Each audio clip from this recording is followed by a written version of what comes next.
Oke, Assalamualaikum warahmatullahi wabarakatuh.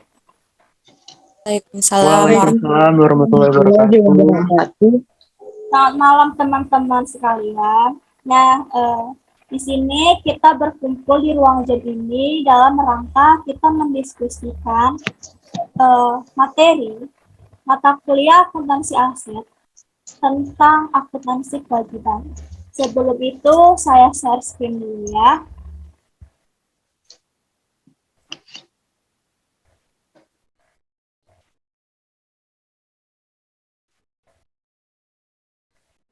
Oke, di sini sudah ada materi dari ibu dosen kita terkait akuntansi kewajiban.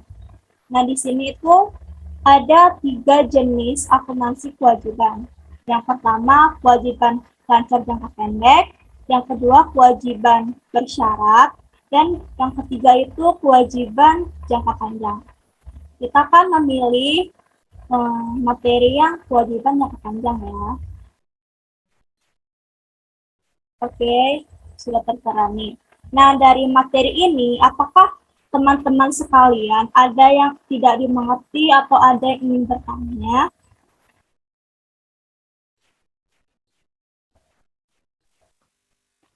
Silakan. Kak, saya tanya nih. Oke, silakan Kak.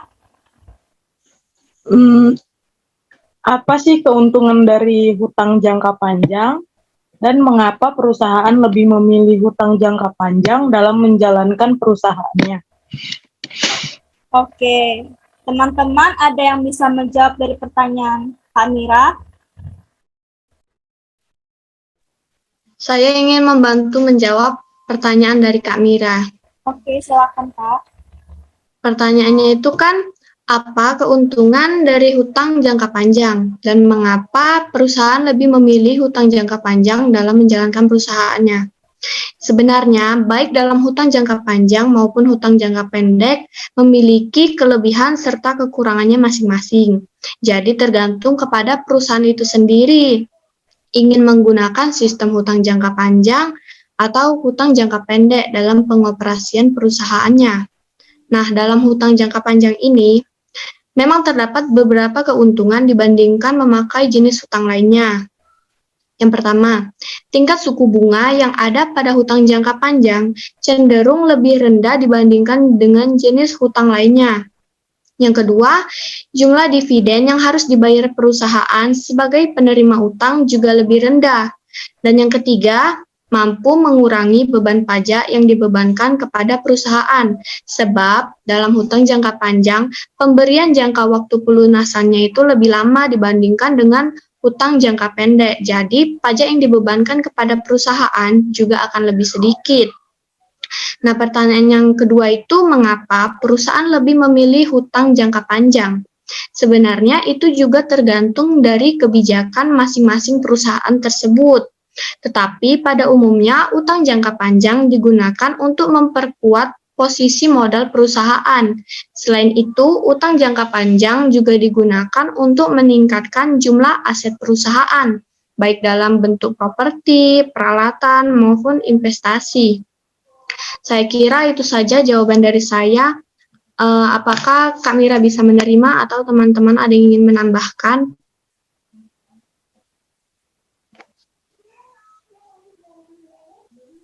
Bisa Kak, terima kasih ya udah dijawab.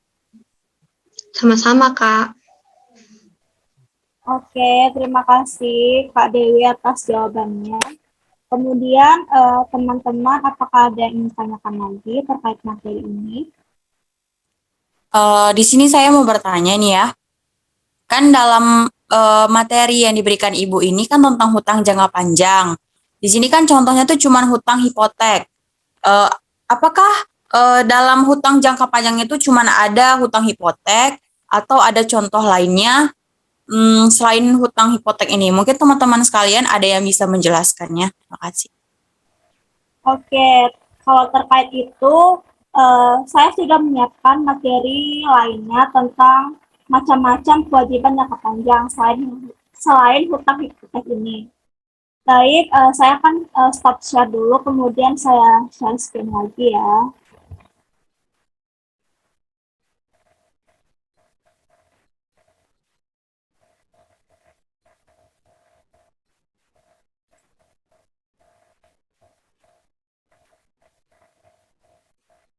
Nah, ini dia materi yang sudah saya siapkan. Dari materi ini, apakah teman-teman semuanya ada yang ingin tanyakan atau ingin didiskusikan? Nih Kak, saya mau bertanya lagi nih.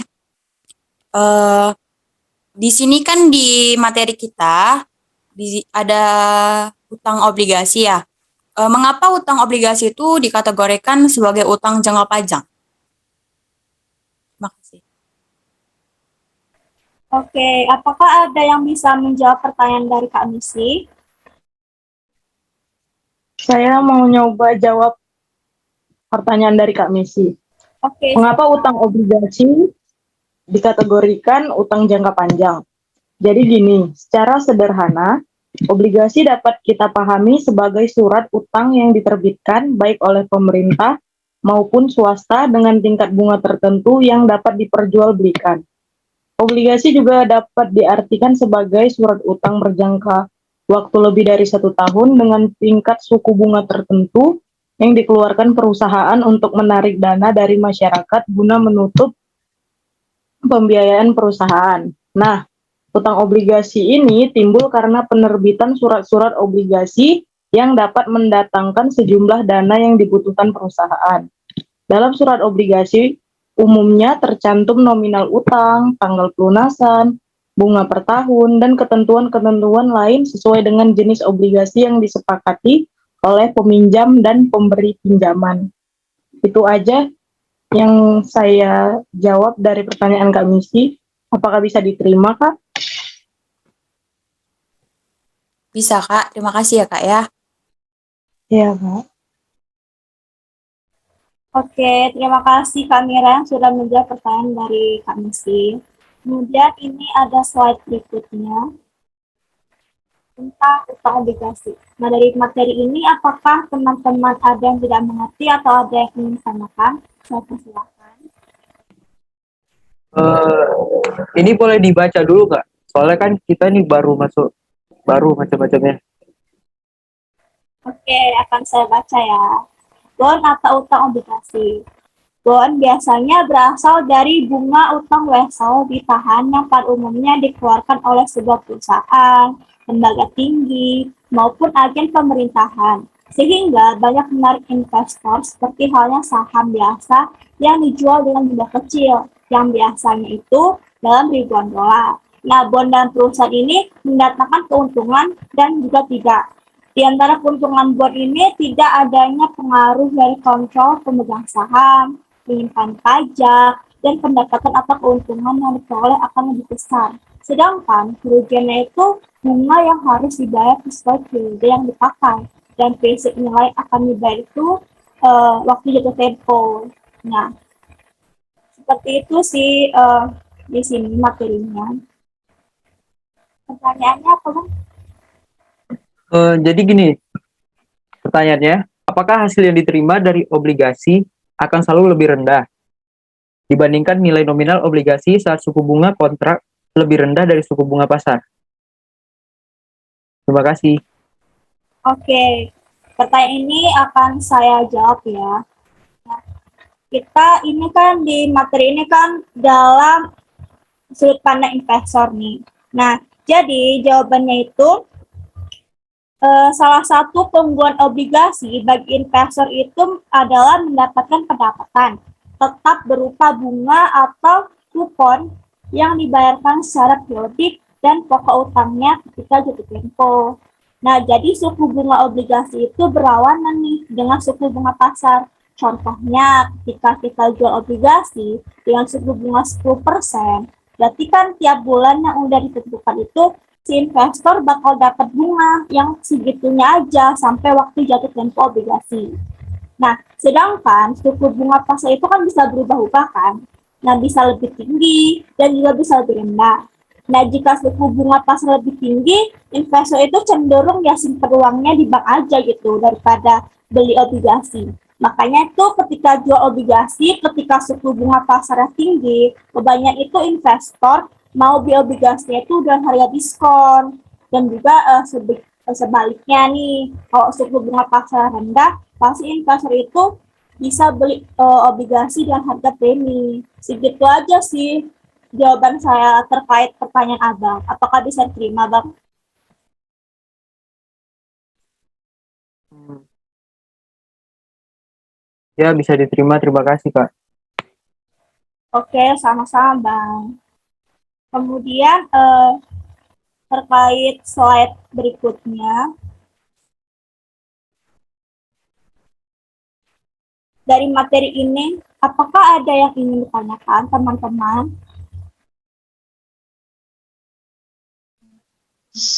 Saya mau bertanya tentang jenis-jenis obligasi. Di dalam jenis-jenis obligasi itu kan salah satunya ada yang namanya callable bonds, yaitu obligasi yang dapat ditarik atau ditebus sebelum jatuh tempo. Nah, jadi apa yang akan terjadi jika obligasi tersebut dilunasi sebelum tanggal jatuh temponya? Mungkin teman-teman ada yang bisa menjelaskan.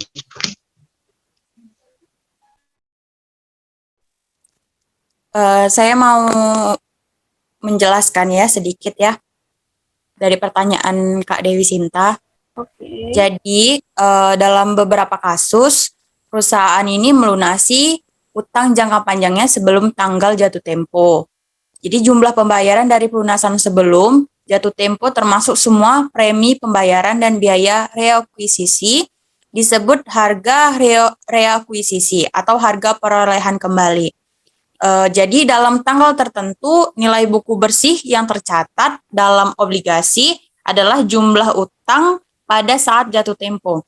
Jadi apabila nilai buku bersih lebih besar dari harga penarikan kembali obligasi, kelebihan tersebut ini merupakan laba pelunasan obligasi atau yang disebut agio obligasi.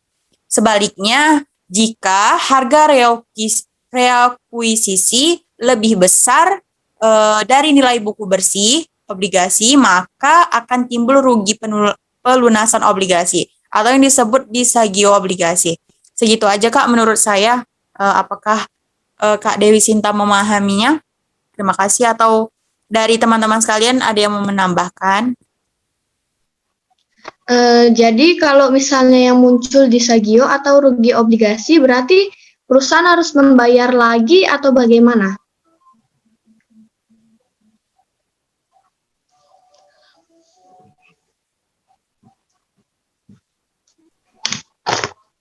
Yang bisa jawab, tolong, Kak.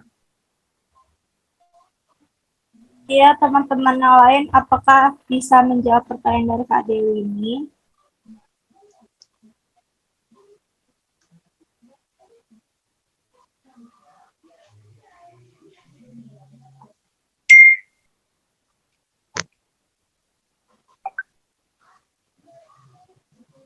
Coba tadi ulang apa tadi pertanyaan tadi, Kak Dewi?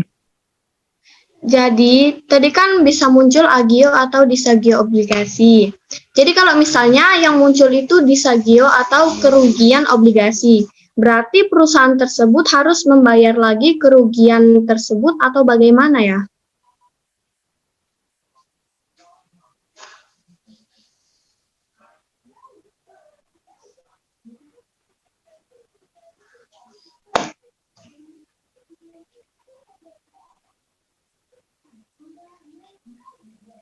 Iya Kak, membayar lagi Kak.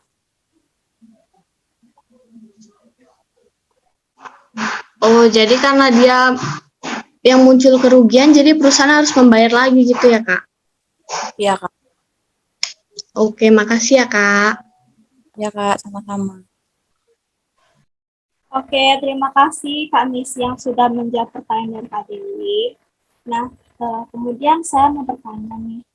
Kan di jenis-jenis obligasi ini ada poin kelima obligasi syariah.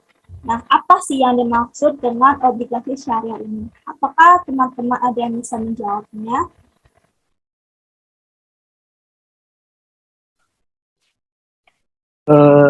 Sini saya akan menjawab apa itu obligasi syariah.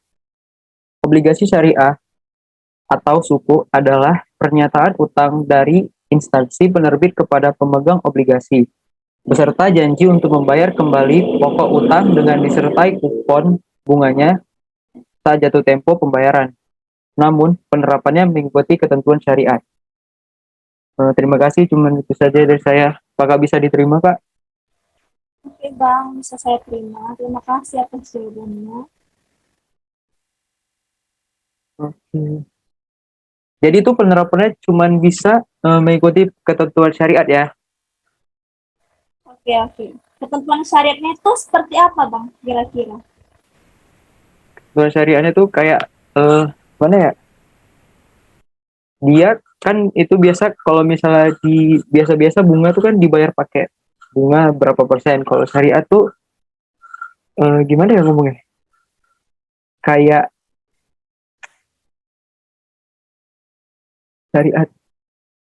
Gimana ya? Teman-teman ada yang bisa bantu nggak?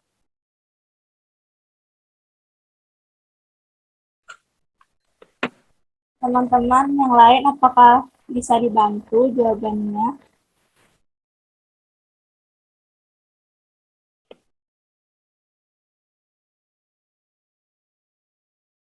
Ya pokoknya itu syariat itu ya pokoknya itu mengikuti aturan Islam. Ya udah coba gitu aja sih.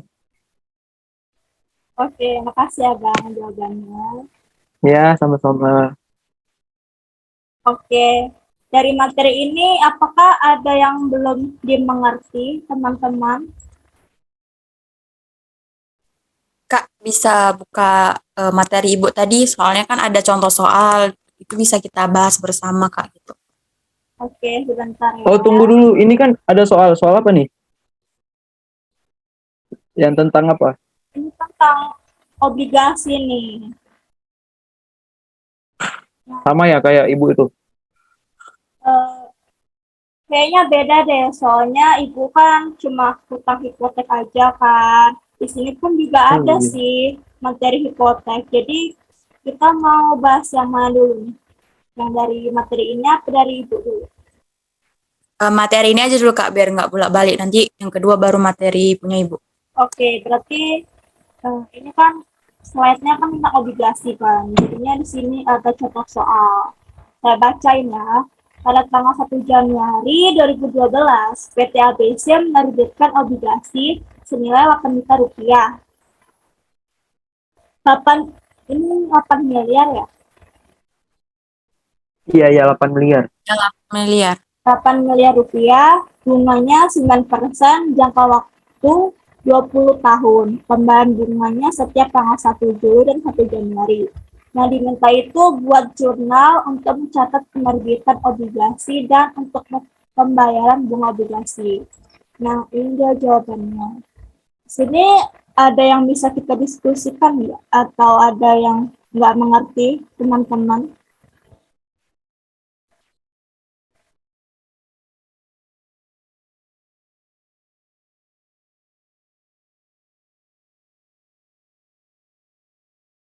Oke, saya bacain aja ya. Ini untuk jurnal untuk mencatat penerbitan obligasi 1 Januari 2012. Nah, pas pada hutang obligasi. Pasti debit 8 miliar dan hutang obligasinya 8 miliar. Mudah ya buat jurnalnya. Kemudian jurnal untuk mencatat pembayaran bunga obligasi. Nah, ini beban bunga obligasi pada kas. Nah, ini 360 juta ini dari beban bunganya. Beban bunga tadi kan di sini bunga 9% kan. Jadi jangka waktunya 20 tahun, pembayaran bunga itu setiap tanggal 1 Juli dan 1 Januari. Jadi kelang berapa bulan itu ya, teman-teman? 6 bulan, Kak. 6 bulan ya. Oke, jadinya di sini Iya. benar ya. Kayak beban bunga obligasi 6/12. Karena kan satu tahun ada 12 bulan kan. Terus dikali bunganya 9/100, barulah dikali 8 miliar. Jadinya dapatlah 360 juta. Jadi di jurnal ini beban bunga obligasi pada kas 360 juta. Kayak gitu. Ada yang nggak mengerti? Udah paham nggak, Kak? Bang? Udah, Kak. Udah paham. Oke. Kak, itu 9 per 100 itu 9% per 100%. Iya, Kak Iya, Mira. Kak. 9% itu 9/100, Kak. Jadinya kayak gitu, Kak. Kalau ngitung bunga. Oke, lanjut ya. Ini ada utang wesel jangka panjang nih. Nah, ini saya bacakan dulu ya. Utang wesel ini sama artinya dengan utang wesel biasanya. Yang membedakannya itu hanya waktu, di mana utang ini hanya dalam waktu kurang dari setahun. Nah, saya mau nanya ini tuh kan judulnya aja kan udah utang wesel jangka panjang. Masa sih utang ini dalam waktu kurang dari 1 tahun? Apa ini keliru atau kayak mana ya, teman-teman? Jadi utang wesel jangka panjang ini benar kurang dari 1 tahun atau lebih dari 1 tahun? Apa ada yang bisa menjawabnya?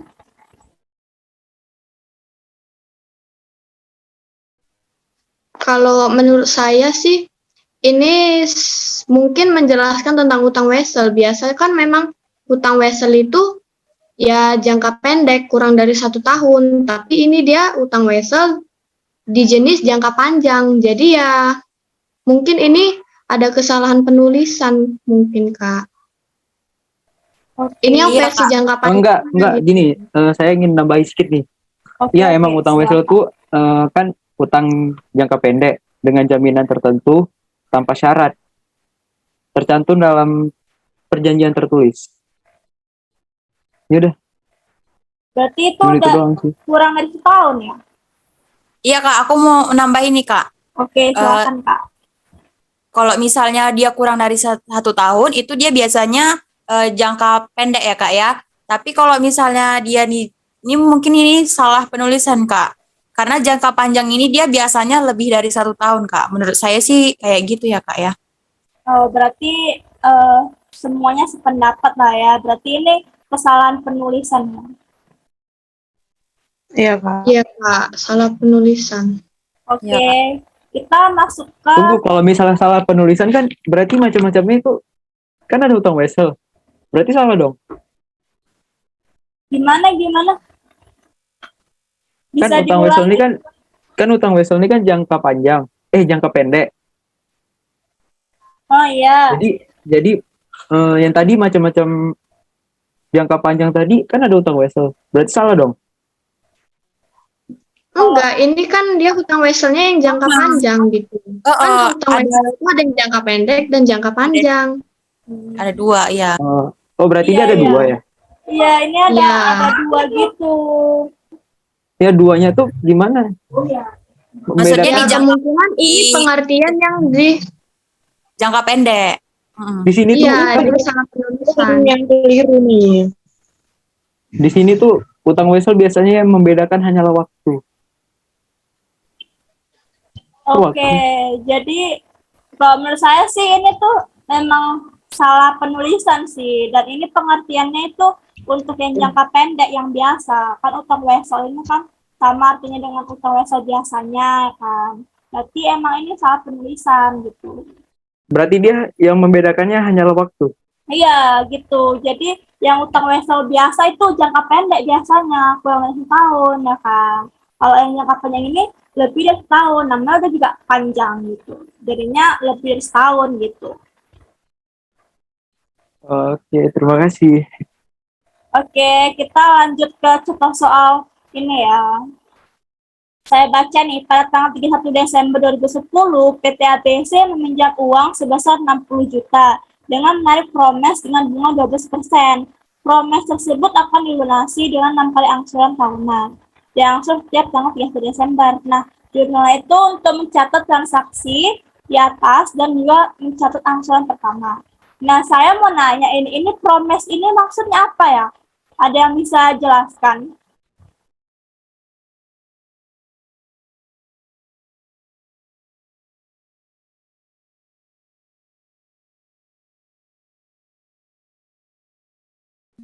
Jadi promes itu ini Kak, apa namanya? Kayak Jangka janji waktu gitu ya. pembayaran. Gimana jangka pembayaran gitu, jangka waktu pembayaran gitu. Iya, kalau menurut saya sih itu. Mungkin dari teman yang lain ada yang mau menambahkan. Menurut saya ya, promes itu dalam akuntansi itu nota yang dapat diuangkan gitu. Setahu saya. Oke, jadi bisa dibilang kayak gitu ya yang tadi, menjangka waktunya tadi gitu. Oke, kita ke jurnalnya ya. Berarti promise tadi nggak? Promise tadi ini ya sama dengan pembayaran kayak pembayaran gitu ya? Iya, kata Kamis Iya, tadi pembayaran apa? antara dia perjanjian antara kedua belah pihak gitu. Oh gitu. Berarti kayak meminjam uang sebesar 6 Iya, kontrak. Dia kayak kontrak gitu. Perjanjian dari kontrak gitu. pembayaran. Oh, ya. Ya. Oke, oke. Oke, terima kasih. Oke, kita masuk ke jurnalnya ya. Ini jurnalnya pencatatan transaksi. Kas pada utang wesel yaitu 60 juta di debit, kas utang wesel di kredit. Nah, untuk nyatat angsuran pertama itu utang wesel 10 juta. Ini dapatnya kalau dari sini tuh angsuran per tahun 60 juta per 6. Iyalah ya, ini dia kan minjam uang sebesar 60 juta kan. Terus dilunasi dengan 6 kali angsuran tahunan, berarti per tahun ya 6 kali gitu. Sama dengan 10 juta. Nah, beban bunganya ini 12% kali 60 juta sama dengan 7.200.000. Jadinya utang weselnya itu di debit 10 juta, beban bunga wesel di kredit, di debit 200 dan kasnya itu 17.200.000. Oke, dari sini udah ngerti kan teman-teman dari jurnal ini. Udah, Kak. Udah, Kak. Oke, kita lanjut lagi atau enggak nih? Atau kita langsung ke materi ibu yang tentang hipotek? Iya, langsung Boleh, ke materi ibu aja, Kak. Oke. Kayaknya yang tadi kan itu ada utang hipotek. Apa nggak lanjut situ aja? Kan sama aja gitu. Atau beda ya? Sama kan? Utang hipotek. Sama aja sih, ini contoh soalnya. Tuh. Jadi materi ibu atau sini nih? Materi ibu aja Ya lah udah. ya. Iya. Oke. Kalau sama, ya ini aja kali. Gimana? Kan kalau sama ya sama aja sih kan. Ini aja Iya nggak? sih. Ya udah Kak, boleh ini aja biar nggak makan waktu juga kan. Jadi Iya, iya. sekalian. Ini Soalnya kita kan Ya, cuma mau, lanjut 30 menit. iya sih. Utang hipotek. Nah, ini perlu dijelaskan nggak? Atau ada yang mau ditanyakan nggak dari materi ini? Tanya, Kak. Iya. Udah tadi kan tadi udah Utang ada yang nanya, hipotek kan? Oh, ada ya? Sorry. Belum Bang. Belum ada yang nanya hipotek. Oke, silakan Kak. Menanya apa? Utang hipotek kan adalah pinjaman yang harus dijamin dengan harta tidak bergerak. Contoh dari harta tidak bergerak itu apa sih, Kak? Ada yang bisa jawab? Teman-teman ada yang bisa jawabnya nggak? Di situ udah ada ya, Kak. Contohnya itu seperti tanah yang berupa gedung, bangunannya gitu, Kak. Oh, iya. Iya, Kak. Harta tidak bergerak ini tanah ya. Kayak bangunan gitu. Oh iya, misalnya gedung, tanah ya, Kak. Iya, seperti itu, Kak. Ya, makasih ya, Kak, udah dijawab. Oke, Iya. dari materi ini ada lagi yang mau ditanyakan? Atau ada yang nggak ngerti istilah-istilah dari sini, materi ini?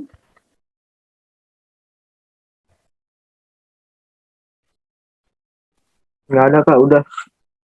Oke, Nggak ada. kita langsung ke contoh soal aja ya. Saya bacain. Atau ada yang mau bacain contoh soalnya? Siapa yang bersedia? Kamera paling tuh, Kak. Ya udah, saya aja yang baca. Oke, silakan Kak. Contoh soal, pada tanggal 1 April 2009, PT ABC mendapatkan pinjaman sebesar 100 juta dalam jangka waktu 10 tahun dengan bunga sebesar 12% per tahun. Dibayar setiap tanggal 1 April dan 1 Oktober. Sebagian jaminan diserahkan sebidang tanah. Pinjaman diangsur 10 kali dengan angsuran 10 juta per sekali angsuran ya. Buatlah jurnal untuk mencatat transaksi pinjaman tersebut. Yang pertama, jurnal untuk mencatat transaksi peminjaman dana 1 April 2009. Kasnya di debit 99.400.000, beban bunga hipotek di debit sebesar 600.000, hutang hipotek sebesar 100 juta di kredit. Penjelasannya, beban bunga hipotek 100 juta dikali 12% dikali 6 per 12, 6 itu 6 bulan per 12 bulan, 1 tahun kan 12 bulan dibagi 10 per angsurannya, sama dengan 600.000. Udah Kak, sekian. Ada lagi Oke, dari saya. dari jawaban ini ada yang nggak mengerti nggak? Berarti ini utang hipotek hampir sama ya kayak obligasi berarti. Iya, hampir. Bedanya cuma ada 10 kali angsuran ya.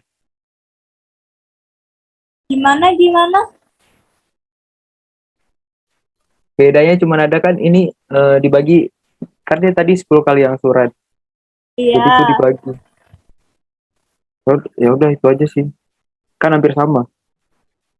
ya berarti kalau menurut aku yang samanya sama-sama ada beban bunganya sih, kalau menurut aku ya.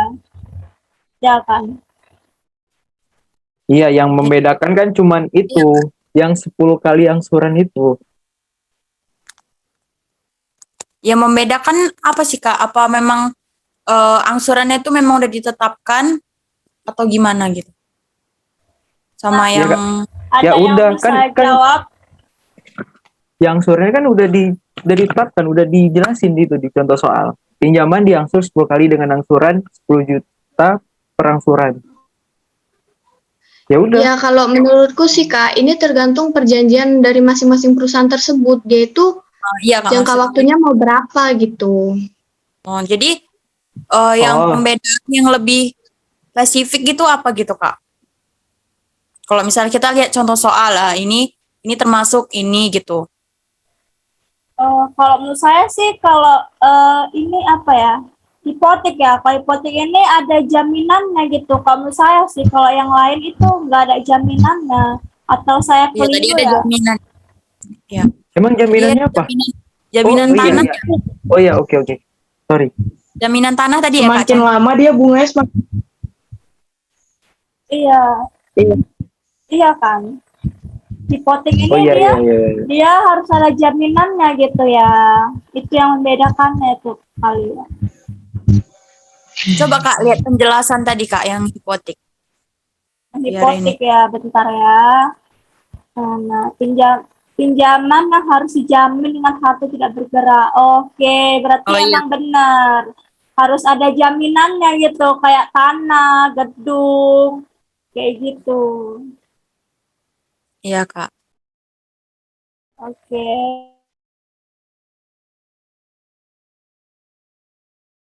Kemudian sebentar. Nah, ini yang terakhir nih, utang kredit bank jangka panjang. Ada yang bisa bersedia nggak menjelaskan ini atau membaca ini? Saya Kak, boleh Kak? Oke, silakan Kak. Utang kredit bank jangka panjang ini, kredit adalah penyediaan uang atau tagihan yang dapat dipersamakan dengan itu, berdasarkan persetujuan atau kesepakatan pinjam-meminjam antara bank dan pihak lainnya yang mewajibkan pihak meminjam ini untuk melunasi utangnya setelah jangka waktu tertentu dengan pemberian bunga.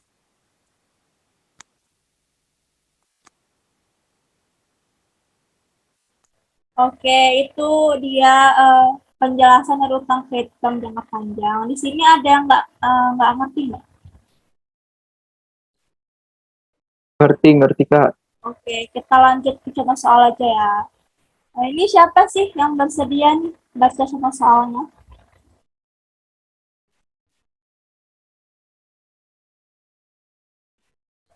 Ada yang bersedia? Gak ada ya? Oke, moderator yang baca ya. Pada tanggal 1 Januari 2011, PT LDC mendapat pinjaman dari Bank Permata sebesar 100 juta. 100 miliar ya? 100 juta ya? 100 miliar ya? Iya. 100 juta, Kak. 100 100 juta. juta. Oke, dengan bunga 10%. Diminta jurnal untuk mencatat transaksi di atas. Ini kayaknya mudah nih ya. Iya, ini dia. Oke, ini jurnalnya untuk catat transaksi, kas, dan juga beban bunga pinjaman pada utang bank. Nah, kasnya ini 90 juta. Beban bunga pinjaman banknya 10 juta. Maka utang banknya itu 1 juta. Penjelasannya beban bunganya ini 100 juta kali 10%. Maka dapatlah 10 juta. Terus ini 90 jutanya dari mana ya?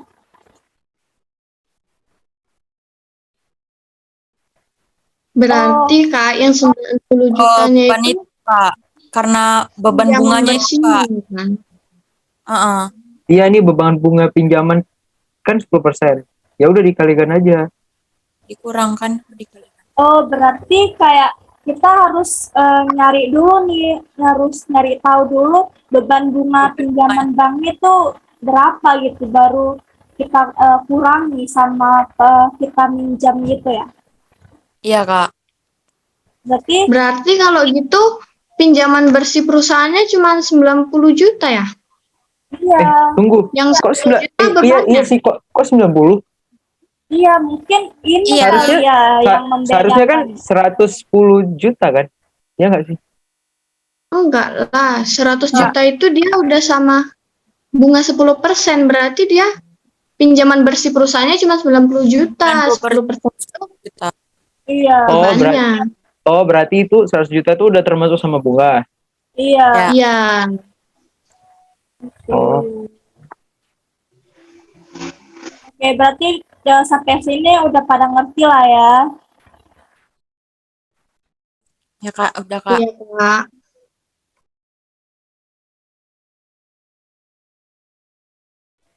Ini apa nih? Ini mau dibahas nggak? Itu yang apa tuh? Ini yang obligasi sih, kalau dari soalnya obligasi. Obligasi tadi bukannya udah? Udah sih emang. Nanti waktunya kelamaan, Kak. Oh, waktunya kelamaan, tapi kan nggak apa-apa sih, Kak. Ya, nggak Iya, Kak. apa-apa. Soalnya tadi kan obligasi kan sama aja sih, cuman beda soalnya aja, Kak. Intinya kan. Oke. Jadi sampai sini udah nggak ada pertanyaan lagi ya? Ada yang mau ditanyakan? Nggak ada. Kan udah selesai nih materinya. Udah habis.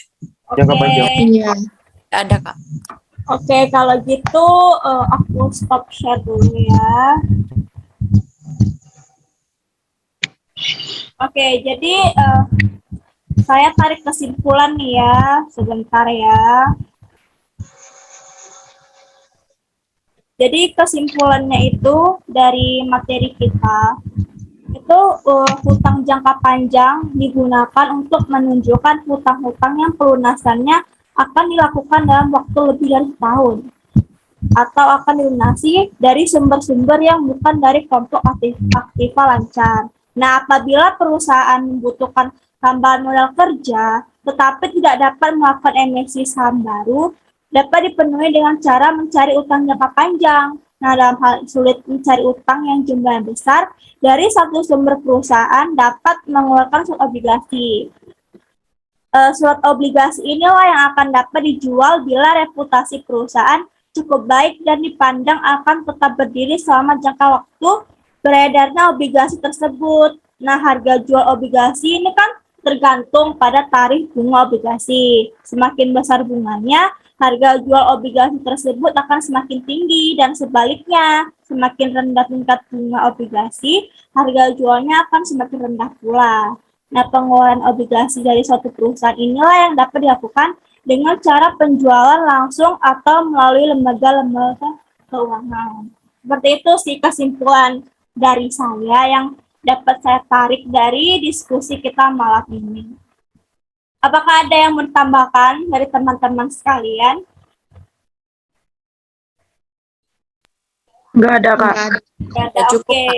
Nggak cukup. Kalau gitu, kita tutup ya diskusi kita malam ini berhubung waktunya sudah menunjukkan pukul 10 kurang.